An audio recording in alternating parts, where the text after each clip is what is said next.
Hey guys, in this video I'm going to be going over this Punkston TH61 optical keyboard.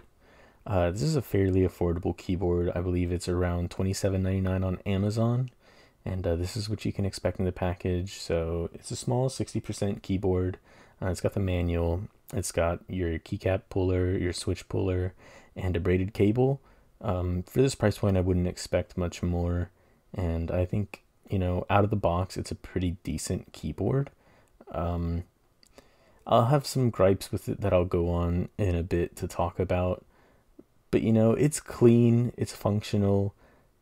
For under $30 for a complete keyboard, I don't see much wrong with it. I think most of my gripes really come in if you're considering modding this thing.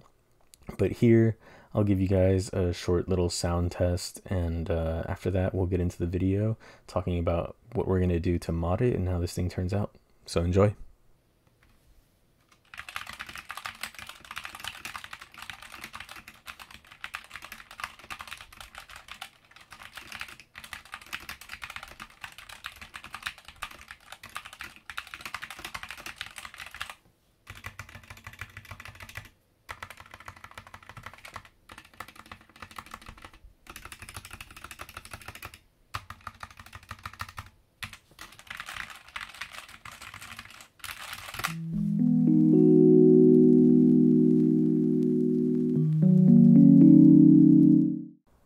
So as I start taking off this keycaps for disassembly, I just want to go over what optical switches are for those of you who might not have heard of these, because they don't seem to be all that popular. I've used optical switches personally in the past. It was more so because I found a keyboard at a good price, so I picked it up. And I did end up switching the opticals that came with it. I used Gateron optical blacks, and to be honest with you guys, I really enjoyed them. These, on the other hand, I couldn't find much information on these, but these are supposedly optical browns. And when I hear optical browns, I think tactile, right? When I look up information on this keyboard with these switches, I see tactile. However, using them, there's no tactility at all. For me, that's a fine thing because I don't really care for browns, if I'm being nice. But it's still one of those weird things where if they advertise it, it's what somebody would expect. So if somebody's buying this thinking they're getting tactile brown switches and they get this feeling instead, this might as well be a red switch in all honesty. So I'm going to open this up here and I'll get a close-up, and I'll show you what the switch looks like. It does have this sort of bump, right, jutting out of the side, reminiscent of a tactile switch, but it's only on one side, and in the housing of the switch itself, there's actually a slot cut out for it. So I don't know if it's meant just to keep the switch stable, or what it really does, what its functionality is, but it's not actually giving it a bump when you're pressing the switch down to actuate it. So, you know, take it or leave it. I don't really know if I want to give them a pass at, you know, right around the $30 mark. I feel like if you're advertising something, it should be that. But, you know, just a word of warning if you end up considering purchasing this keyboard. These browns are not the browns that most people would know or expect, especially from this brand. But overall, putting that aside, I think they're fine switches. They do the job properly, and with optical switches, I don't see a lot of options out there. Really, anytime I'm looking up optical switches, all I see are Gaterons to choose from. So the fact that they're making their own or getting them sourced from somewhere else, it's fine. They're okay, but I just wanted to throw that out there. So those of you who might not know what optical switches are, in, you know, quote-unquote normal switches that we see, I guess the most common switches, there's actually a piece of metal that when the switch gets pressed down will make contact onto itself, send the electrical signal, and that is how the keyboard knows that you have pressed that switch. With optical switches, the PCB itself has a short laser two actuation point or two points that have a laser beaming between them, and when the stem is pressed down on the switch, it will break that laser, and therefore the PC or the PCB is sending the signal to your PC saying, hey, look, this switch has been pressed. I feel like I see this marketed towards gamers a lot because of the fast, like, precision timing that it gives. Like I said, I've used optical switches in the past, and personally, I didn't see that big of a difference. It's not that it's worse or anything, and in all honesty, it might be better. I don't have the equipment to really test it, but just going off of what I've used, go with whatever you want. If this is a good price point for you and you don't care that they're optical or not, go for it. Why not? Get the experience out, see if you like it. In the future, you can switch up to something else if maybe it's not your cup of tea. Just know that when it comes to switching these to something else, there is not a lot of variety out there for you to choose from, to my knowledge. Like I said, every time I look, I don't see too much. But as you saw there, lube the switch. I just put one up there so you guys can see how I did it. It's pretty simple. Stems, housing, snap the thing back together. And I went through and did this with all the switches. In all honesty, I didn't see that much of a difference between lubing them or not lubing them. Couldn't tell you why, but it was just the feeling that I got off of that. So take it or leave it. You can lube them if you want. I'd say it's probably not worth it. But now we're going to move on to the stabilizers. And as you see, these things have a ton of lube on them, which normally I would complain about. And I'll tell you why I'm not going to complain about it this time. This lube is not that super oily, slick, runny, messy, get all over the place lube. I don't think it's Krytox, I don't think it's anything quite like that, but the viscosity, it's quite thick. And while there's a lot of it, if you're somebody who maybe this is your first keyboard and you're just getting into it, I think this lube with a small paintbrush can be reapplied more evenly and save somebody who's just getting into the hobby from having to buy some Krytox 205 or whatever it may be that they're looking to get. And I think that's a pretty good thing at something this cheap, where they're giving you materials to work with already. Not the best, right?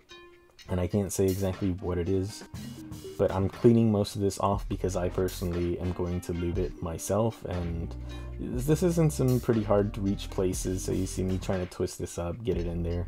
But if you're somebody who's just getting this first time keyboard, try to clean some of it off, but remember that you can just grab a paintbrush, go in there, and evenly apply it yourself to try and get these to a more tuned feel for a nice stabilizer sound. So with that being said, get these done, lubed up, and snapped together and put into the board, and we'll move on to the next part.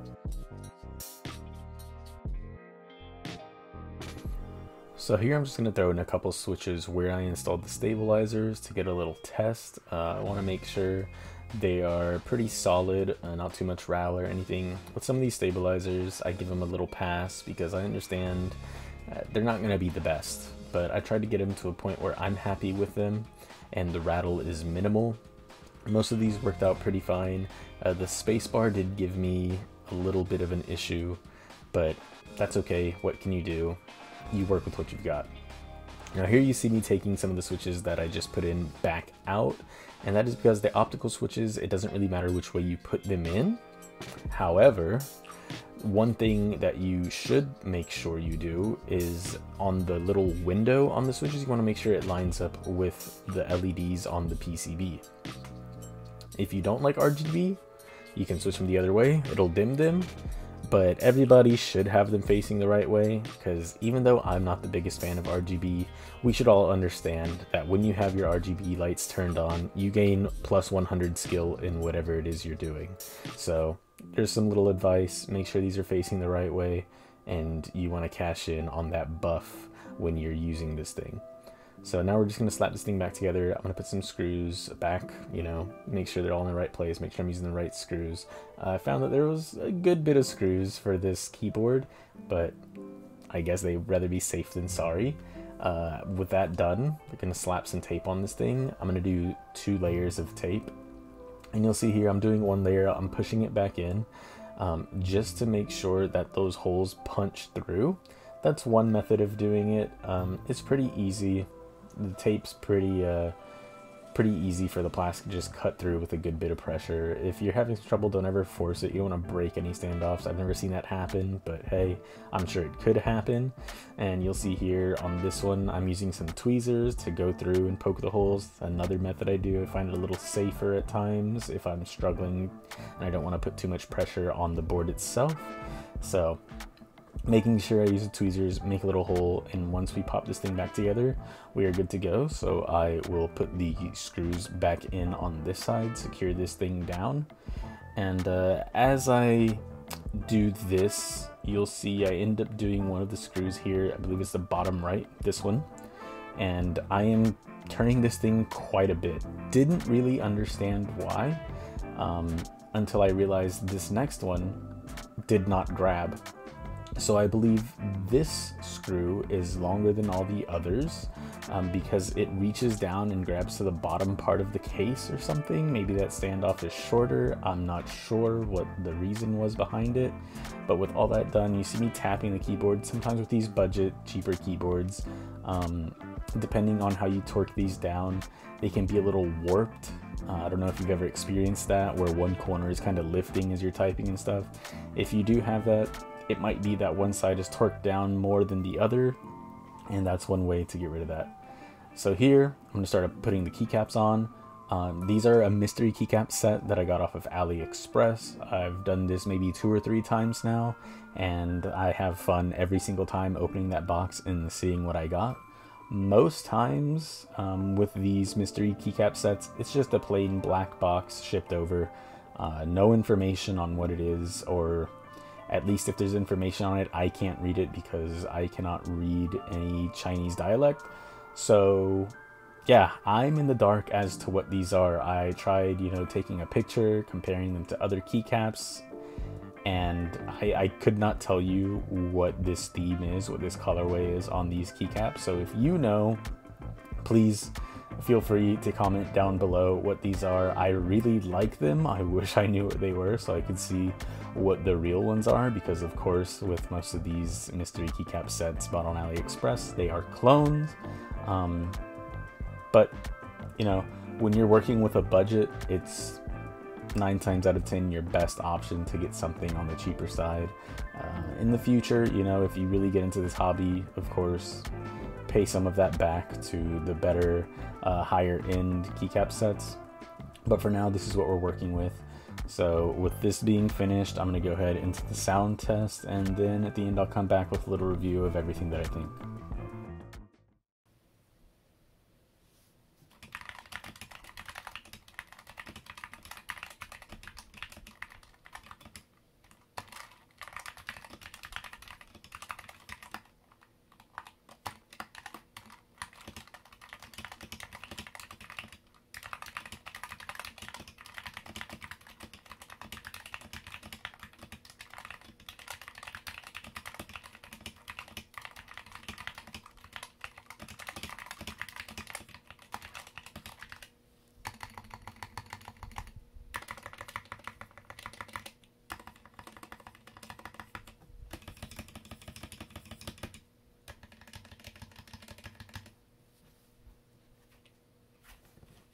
So overall, my opinion on this keyboard is that if you're looking for something one and done, mod it once, or just take it out of the box and use it, it's not bad.